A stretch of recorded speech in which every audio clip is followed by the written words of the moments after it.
What if the worst part of failure is the silence that follows? Not the fall, but waking up to a voice that no longer speaks.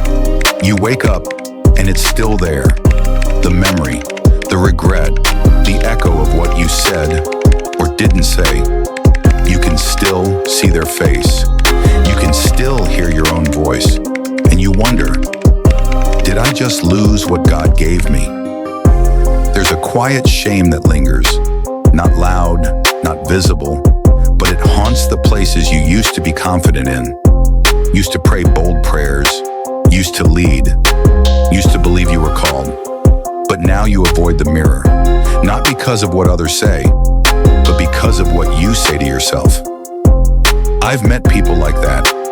A pastor who stepped down, now silently stacking shelves in a grocery store. A woman who once sang on stage, now whispers her prayers in parking lots. A young man who believed he'd be a missionary, but can't even open his Bible anymore. They still believe in God.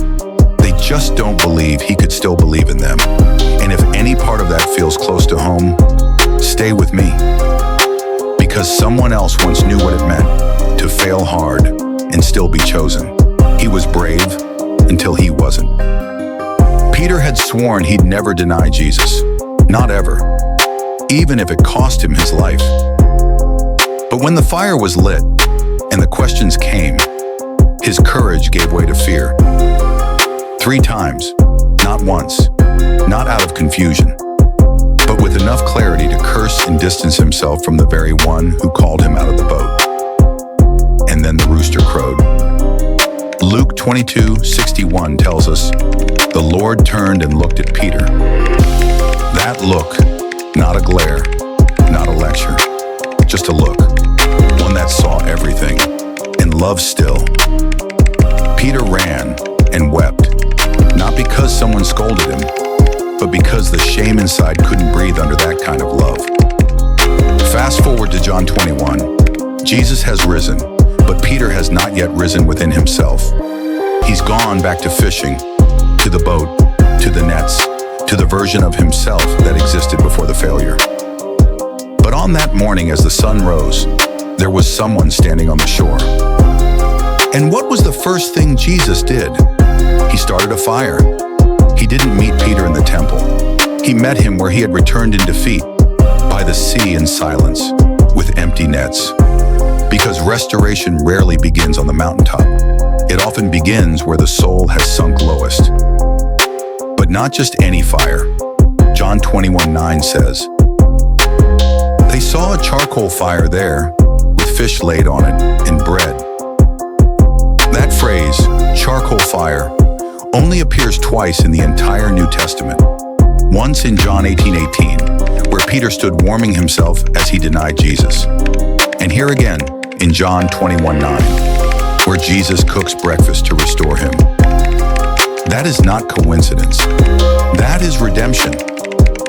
Jesus doesn't avoid the place where Peter fell.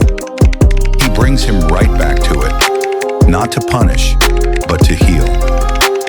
You see, God doesn't erase the memory of where you failed. He redeems it. He returns you to that moment, not to shame you, but to restore it with grace. He brings his presence to the pain. He meets Peter at the very place where the wound was open and sets a table of mercy. That's who he is. Jesus didn't take Peter back to the mountaintop. He took him to the fire, the charcoal fire, where the scent of smoke once clung to his denial, now lingers over breakfast and forgiveness. And right there, right next to the memory of Peter's greatest failure, Jesus spoke new words. Do you love me?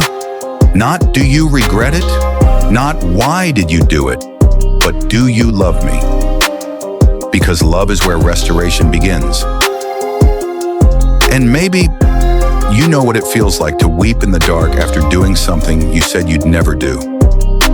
Maybe you've whispered to heaven, God, I promised I'd never go back there again. But you did. Maybe there's a calling you once carried with clarity, a dream you believed God had breathed into you. But now it feels distant, like an echo you're not sure was ever real. You wonder if too much time has passed, too many mistakes, too many nights like Peter's, when your strength gave way to fear. But friend, you are not disqualified. You are not too late. You are not forgotten. Sometimes God brings us back to the charcoal fires of our failure, not to shame us, but to rewrite what we remember. He doesn't erase the place. He redeems it. He doesn't discard the moment. He meets us in it. So if it feels like your life has been circling back to the place where you fell, don't panic. You're not being punished. You're being prepared. Because the place of your deepest regret might just become the ground of your greatest calling. 3 times he denied, but 3 times Jesus asked, "Do you love me?" And from those ashes a new man stood up. The same man who hid in fear was the first to preach with boldness. On the day of Pentecost, Peter stood in the center of the crowd, no longer the man who ran, but the one who stayed.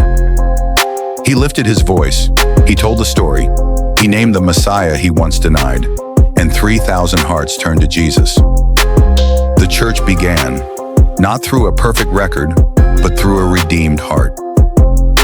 Because grace doesn't just erase your past, it writes your next chapter. And the one who failed the loudest became the one who led the broken home. Maybe you're standing by the shore today, not sure if God still wants you, not sure if you're worthy of a second chance. But listen closely, because he's still calling.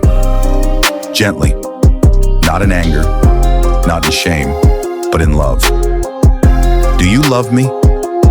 That question is still waiting for your answer. So if your heart still longs to be used, even after the fall, comment, "Still chosen."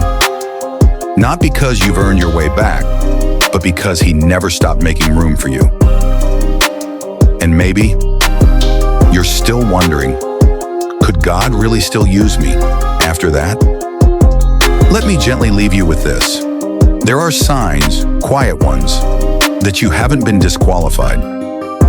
But this time, it feels like love is waiting, not shame. That's not a coincidence. That's Jesus starting the fire again. Not to remind you of your failure, but to restore you in it. Not in thunder, not in guilt, but in a simple question. Do you love me? Then you're closer to healing than you think, because that's where grace begins. Has become the place your heart breaks for others. If your old wounds are beginning to carry new compassion, that's not weakness, that's calling. So when the enemy whispers, "You've ruined it," remember this. Jesus never said, "Why did you fail?" He said, "Feed my sheep." Still chosen, still called, still loved. And maybe today is the day you say yes again.